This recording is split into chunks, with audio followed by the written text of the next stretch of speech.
You know this as the US dollar. It's the official currency of the United States and its territories.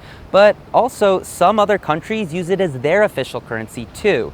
In fact, the US dollar has become the world's reserve currency. So how exactly did this become so powerful? More than $1.8 trillion of US currency is now in circulation around the world.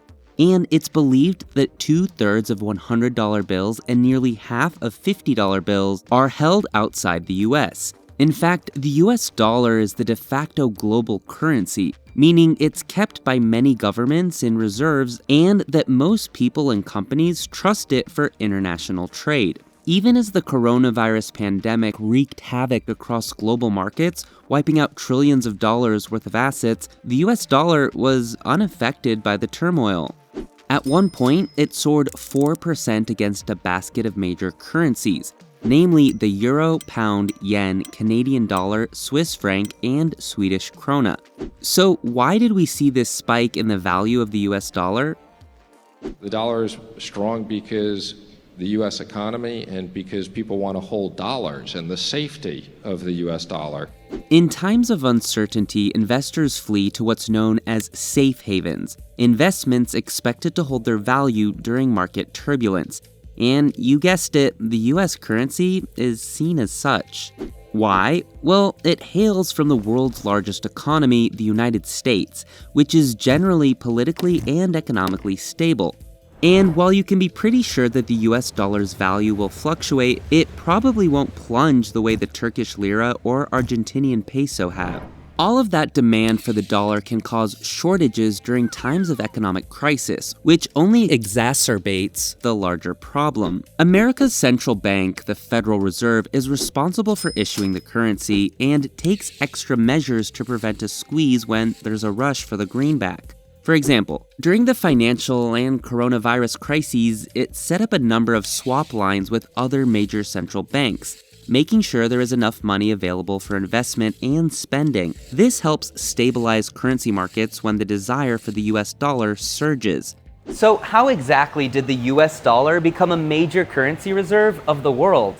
Well, for a long time, developed economies tied their currencies to gold. However, during the First World War, many of these countries abandoned this gold standard and started paying their military expenses with paper money instead. And eventually, the US dollar, which was still tied to gold, overtook the British pound to become the world's leading reserve currency. During World War II, the United States sold weapons and supplies to many of its allies and collected its payments in gold.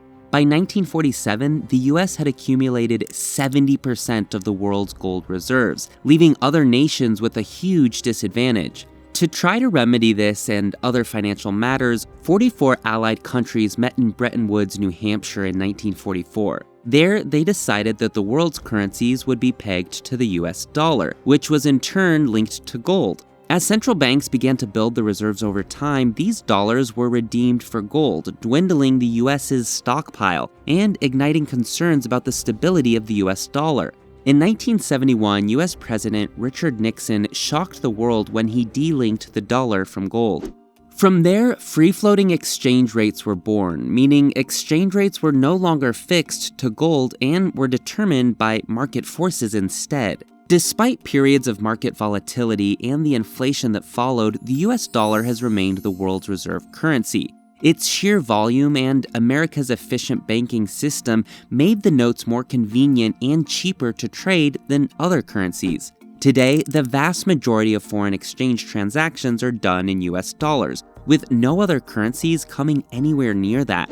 In recent decades, the US has even been accused of quote-unquote weaponizing its currency for strategic and geopolitical influence. One example cited by critics was the Trump administration's sanctions on North Korea and Iran, which included forbidding them from using the dollar in trade. Some economies are so reliant on the American notes that they're even commonly used in day-to-day transactions.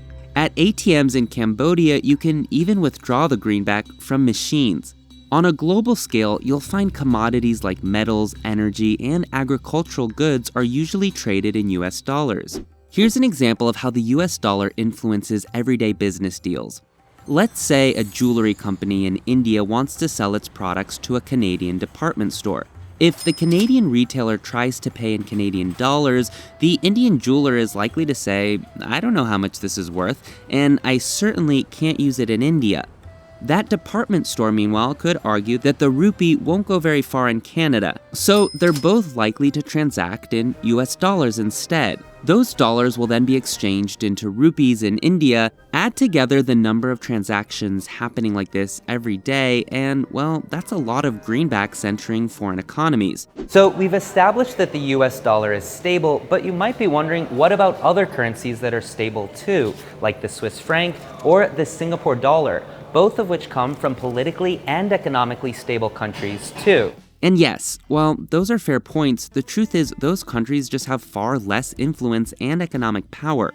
Switzerland's population is a mere 8 million, while the US has more than 332 million.